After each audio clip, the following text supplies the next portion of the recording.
Hello to all my dear students. Today we will talking about the biological membrane and transportation. तो biological जो membrane होती है उसके across में transportation होता कैसा है? सब सब लोग क्या करो, अज्यूम करो सेल का स्ट्रक्चर को। जो सेल का स्ट्रक्चर होता है वो कैसे दिखता है?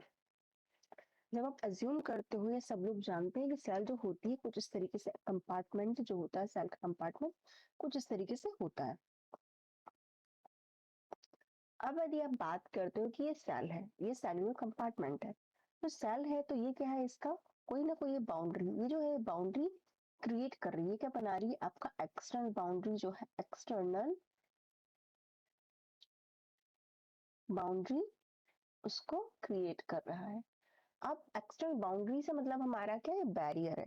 बैरियर है किसके लिए? बैरियर है बैरियर की तरह उस मॉलिक्यूल के लिए काम करेगा जो कि इसके सराउंडिंग में प्रेजेंट है, और सिमिलर मैनर में बैरियर की तरह उस मॉलिक्यूल के लिए काम करेगा जो कि इसके एंटीरियर पार्ट में प्रेजेंट है।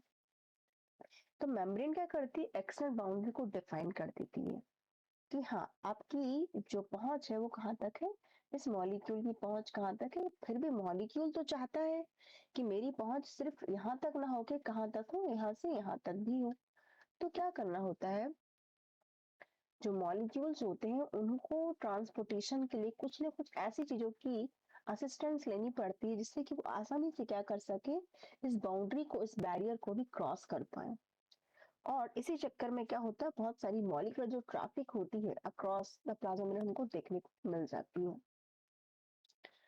और और इतना ही नहीं, इस जो बायोलॉजिकल मेम्ब्रेन होती है, इस बायोलॉजिकल मेम्ब्रेन में बहुत सारी ऐसी चीजें भी प्रेजेंट होती हैं जो कि क्या कह सकते हैं आप उसको, सेंट्रल होती है। किसके लिए? बोथ बायोलॉजी, जो एनर्जी कंजर्वेशन प्रोसेस होती है, और सेल टू सेल कम्युनिकेशन। अब मान लो आपके पास में क्या है, एक सेल है और दूसरी सेल है। अब इस सेल को आपस में क्या करना है? कन्वर्सेशन करना है। तो कन्वर्सेशन करने के लिए कुछ तो ऐसा होना चाहिए जिससे ये इसके ऊपर क्या कर सके, अट्रैक्ट हो सकते, इसके अगेंस्ट वाला मॉलिक्यूल इसके पास प्रेजेंट हो। जैसे मान लो एक सेल के पास क्या है, आपका लिगैंड प्रेजेंट है, दूसरे सेल पे आपका रिसेप्टर प्रेजेंट है। तो हाँ, अब इन दोनों का एक दूसरे के लिए क्या है, कॉम्पिटेंस। अब ये सेल बोलेगी मैं तुम्हारी बात सुनूंगी क्योंकि तुम्हारे पास वो चीज है जो इसकी मुझे क्या है, रिक्वायरमेंट है। तो सेल टू सेल जो कम्युनिकेशन होता है उसमें जो अहम रोल, जो इम्पोर्टेंट रोल होता है वो किसका होता है? प्लाज्मा मेम्ब्रेन का ही होता है। जब बात आती है आपकी बायोलॉजिकल एनर्जी कंजर्वेशन की, तो सब लोग जानते हैं, सब लोग क्या जानते हैं, माइटोकॉन्ड्रिया को जानते हैं, माइटोकॉन्ड्रिया को जानते हैं, क्लोरोप्लास्ट को भी जानते हैं। सब जानते हैं क्या, कि जो हमारी इलेक्ट्रॉन ट्रांसपोर्ट चेन होती है वो भी तो एक प्लाज्मा मेम्ब्रेन पर ही, जो आपका माइटोकॉन्ड्रिया होता है कैसा होता है, वो डबल लिपिड, डबल लेयर से बना होता है। एक होती है इसकी आउटर मेम्ब्रेन, एक कैसी होती है, आउटर मेम्ब्रेन होती है। इस पर भी क्या होते हैं, आपके ट्रांसपोर्टर लगे होते हैं।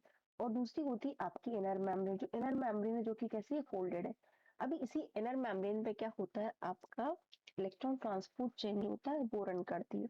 और यदि क्लोरोप्लास्ट की बात कर दे तो थाइलाकॉइड की मेम्ब्रेन पे कुछ ना कुछ ऐसा है जो कि एनर्जी को क्या कर रहा है, कंजर्व कर रहा है, मतलब एनर्जी को बना रहा है। तो इस सेल को जिंदा रहना है, जिंदा रहना है तो क्या होना, एटीपी भी तो जनरेट करनी होगी। एटीपी जनरेशन के लिए क्या होता है, सेल में जो होता है साइटोसोल में, वो तो सब लोग जानते हैं क्या होता है, कि ग्लाइकोलिसिस जो होता है, ग्लाइकोलिसिस जो होता है वो कैसा है, वो यूनिवर्सल प्रोसेस है। वो तो सब जगह रन होना ही है, चाहे वो कैसा हो, प्रोकैरियोटिक यूकैरियोटिक हो, आपका सेल एरोबिक हो एनारोबिक हो। तो ये तो बात हुई किसकी, आपकी सेल की। तो सेल जो होता है उसमें क्या क्या चीज, आपको जब आप सेल बायोलॉजी स्टडी करोगे तो आपको क्या क्या पढ़ना, सबसे पहले तो आपको इस बैरियर को, इस बैरियर की बात करनी होगी। बैरियर किससे बना होता है, मतलब हमारा प्लाज्मा में। उसके बाद में इसके अंदर जो ऑर्गेनेल्स प्रेजेंट होते हैं उनकी बात वन बाय वन आप ऐसे दिमाग में पिक्चराइज करके पढ़ना है कि एक सेल को स्टडी करने के लिए आपको क्या क्या थिंग्स, आपको कौन कौन सी, आपको सेल बायोलॉजी को पढ़ने के लिए क्या क्या चीजों की रिक्वायरमेंट पड़ने वाली है।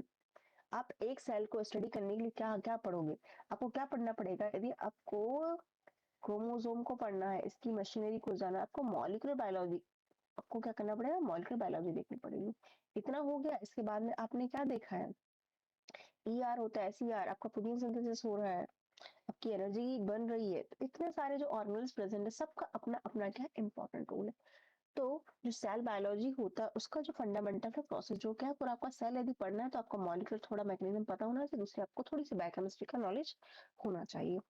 तो आप देखिए कि जो प्लाज्मा मेम्ब्रेन होती है उसके कई सारे मॉडल्स आए और चले गए, बट एक ऐसा मॉडल है जो कि वेल एक्सेप्टेड है, वेल नोन भी है, सब लोग जानते भी हैं, जो कि किसके द्वारा प्रपोज किया गया था, सेंगर और निकोलसन के थ्रू।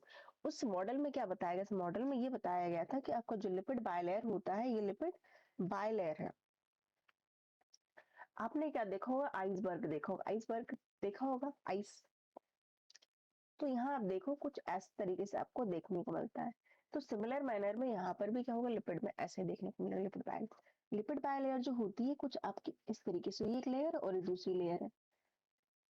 तो अब इनमें क्या होगा, हम कॉन्स्टिट्यूशन की बात करते हैं फ्लूइड मॉलिक्यूलर मॉडल में, तो देखा क्या गया था कि फ्लूइड मॉलिक्यूलर मॉडल में आपको लिपिड भी देखने को मिला, आपको प्रोटीन का पार्टिसिपेशन भी देखने को मिला, आपका कार्बोहाइड्रेट्स का पार्टिसिपेशन भी आपको देखने को मिला। बट कार्बोहाइड्रेट जो होता है वो कैसा होता है, फ्री फॉर्म में ना प्रेजेंट होकर क्या होता है आपके कॉन्जुगेटेड फॉर्म में प्रेजेंट होता है। कॉन्जुगेटेड फॉर्म से हमारा मतलब है कि कार्बोहाइड्रेट जो होगा वो तो यदि प्रोटीन के साथ यदि कॉन्जुगेट है तो कैसा हो, उसको ग्लाइको प्रोटीन कहेंगे, वही यदि लिपिड के साथ कॉन्जुगेट है तो ग्लाइको लिपिड कहेंगे।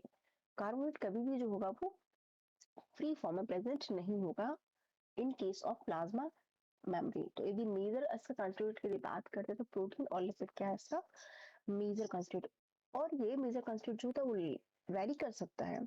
कैसे, यदि आप किसके माइलिन शीट की यदि बात करते हैं, माइलिन शीट की यदि बात करते हैं तो आपको वहां पर लिपिड का कंसंट्रेशन आपको देखने को, उसका प्रोपोर्शन जो है वो आपको ज्यादा देखने को मिलता है। उसका प्रोपोर्शन क्या है, आपको ज्यादा देखने को मिलता है।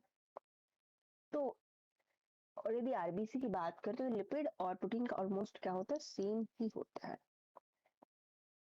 अब आप देखो ये क्या है, आपका लिपिड बायलर है। तो प्रोटीन जो है इससे एसोसिएटेड होंगे, कुछ प्रोटीन तो कैसे होंगे, इस पूरे पूरे लिपिड बायलर को क्या कर रहे हैं, क्रॉस हो रहे हैं। इसको आपने ट्रांस मेम्ब्रेन प्रोटीन क्या कहा है, इसको आपने ट्रांस मेम्ब्रेन प्रोटीन कहा। अब ट्रांस मेम्ब्रेन जो प्रोटीन होते हैं वो भी दो टाइप के होते हैं, वो भी कैसे होते हैं, दो। एक तो होता है आपका सिंगल पास, कैसा होता है आपका सिंगल, और दूसरा आपका होता है मल्टी पास। तो और ये जो क्या होंगे, अल्फा हेलिक्स के बंडल्स होंगे जो कि क्या करेंगे, क्रॉस करेंगे। अब क्रॉस करने के लिए कुछ ना कुछ क्या होना है, इनके पास मैकेनिज्म, क्या होना चाहिए। हम सब जानते हैं कि लिपिड बायलेयर जो होती है कैसी होती है, नॉन पोलर नेचर की होती है। यहाँ जो अमाइनो एसिड्स होंगे उनका उनका नेचर कैसा होना चाहिए। तो आप खुद सोचो, यदि नॉन पोलर डिवीजन है तो नॉन पोलर को इंटरेक्ट करने के लिए नॉन पोलर ही अमाइनो एसिड्स जो होंगे उनका कंसंट्रेशन अच्छा खासा यहाँ पर मौजूद होना चाहिए, तभी तो क्या कर सकती है, इस नॉन पोलर रीजन को क्रॉस आसानी से कर सकती है। ये तो होगी किसकी, प्रोटीन की बात। और कुछ प्रोटीन ऐसे होते हैं जो कि सिर्फ पेरिफेरी पे प्रेजेंट होते हैं, जैसे कि ये देखो आप, पेरिफेरी पे जो प्रोटीन प्रेजेंट होते हैं उनको पेरिफेरल प्रोटीन कहा जाता है। अब ये पेरिफेरल प्रोटीन जो होते हैं ना सिर्फ साइटोसोलिक साइट पे प्रेजेंट होते हैं, ये आपका एक्सटीरियर साइट पे भी प्रेजेंट हो सकते हैं।